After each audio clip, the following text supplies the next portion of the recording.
Alright, so nagbabalik tayo sa ating violin tips and tricks, and for today's video, let's talk about if the gender of your teacher affects the way they teach you. No, yan yung pag-uusapan natin. If a woman is a teacher, dapat ba sa girls lang din siya tuturo? If it's a man, dapat ba boys lang din yung tinuturuan ng teacher? And how it actually affects the techniques that they can teach you, and is it really going to be a big contributing factor on how fast or how slow you are learning different techniques? So yan yung pag-uusapan natin on today's video. Okay, so we're doing this video again here kasi medyo busy tayo. But yeah, first things first, we're talking about the physiological aspect, no?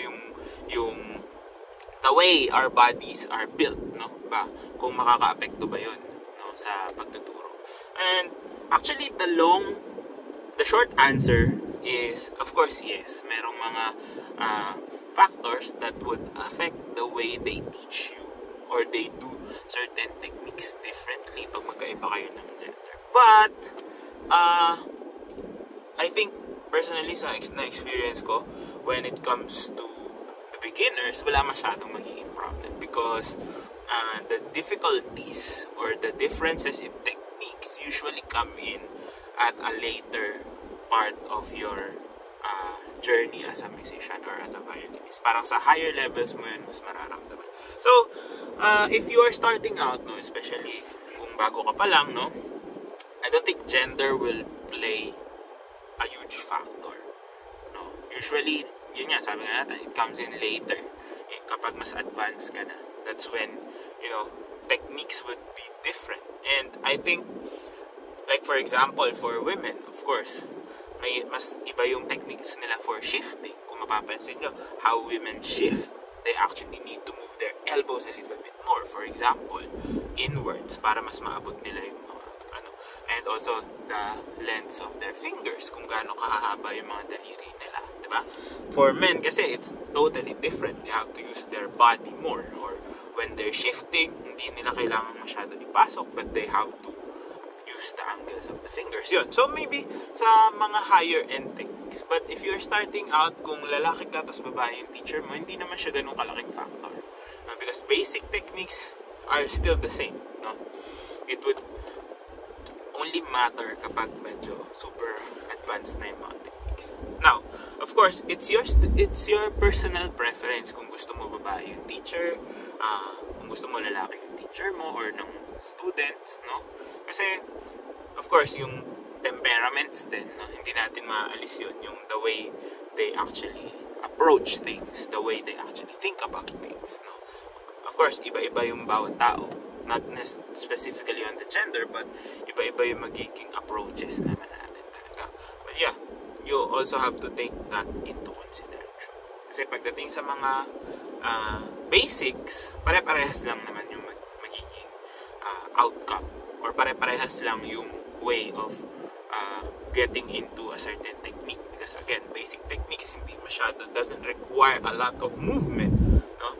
Mapapansin nyo, when beginners are starting out, usually they have lesser movement. So lesser body parts yung gumagalaw. Only the most used body parts yung mga pagagalawin natin. Like for example, the arms. No? Or the shoulders should not be moving. No? Lahat naman tayo kailangan hindi gumalaw yung shoulders. But then again, pagdadating natin sa mas advanced techniques, no? Like for example, how you're doing vibrato na lang, magkakaiba yung magiging techniques. Because again, like for example, women have smaller hands. Women have smaller fingers, no?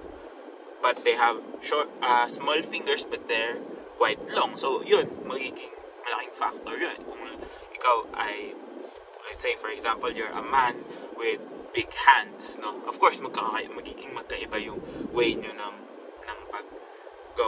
move, no? With using vibrato, for example. And then, yeah, babalik tayo dun sa shifting, for example. Even bowing, no?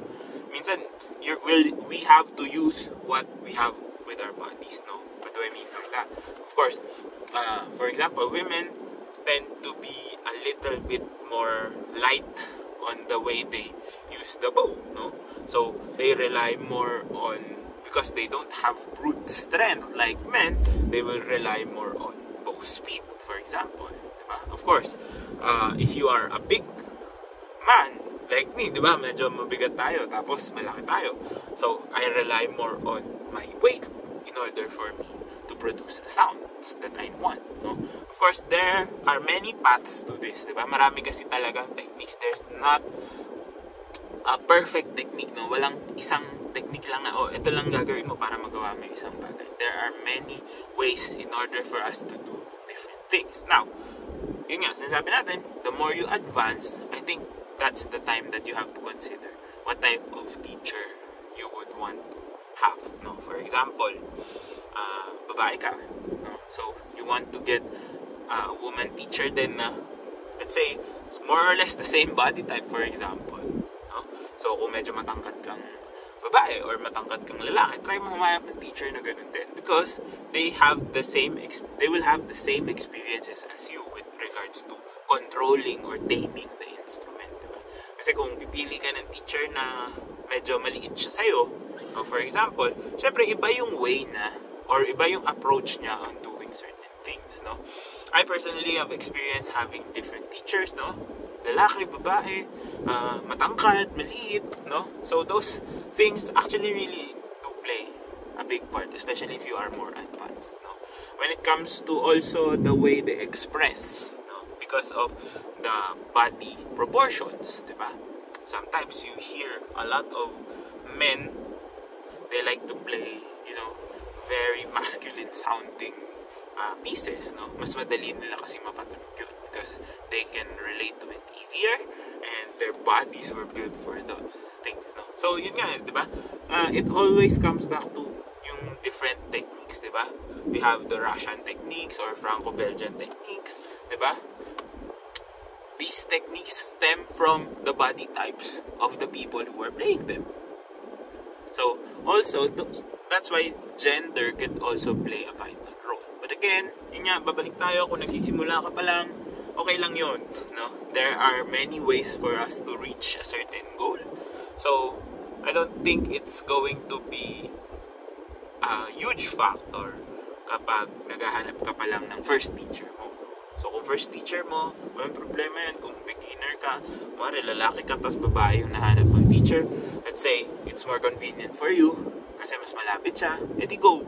Now, if you want, nagkaroon ka ng lalaking teacher, edi try to find someone that is also as convenient for you. But if you really just want to start out, go with the most convenient na teacher. Kung ano, malapit sa'yo, or gusto mo yung way na pagpapatunog, no?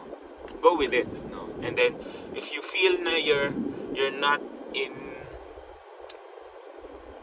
good connection, what do I mean by that? Kumari, may mga ginagawa ka na hindi niya kayang gawin, no? But then, when we say, for example, iba yung approach mo, or iba yung way mo ng pagpapatunog sa kanya, and then, that's the time I think you have to find someone who can relate to your struggles, no? Kasi magkakaiba rin tayo ng magiging struggles when it comes to playing, because our bodies are made differently, so you have to find a way in order for it to work for you as well. Ayan, diba? So, ayun, at the end of the day, make sure you are working with someone who understands you, understands the way your body works, and of course, understands how to approach the techniques that you have, the way that you are playing, and of course, the way that they can show you. So, whether that's a man or a woman, as long as you can click, no? Maganda din yung mag-click kayo ng teacher mo, alam nyo kung ano yung kailangan yung i-work out together. Because again, a student and a teacher's relationship will also help and determine how fast or how slow your progress will be. Yeah, so, if you can find a teacher that's a perfect fit for you, no? Kung lalaki ka pero babae pala yung perfect fit na teacher sa'yo, well, that's fine, di ba? But again, that factor, no, will only affect you if you are already struggling. Kapag hindi ka naman nagsistruggle, nakukuha mo sa gustong paraan ng teacher mo, edi that's also fine, no?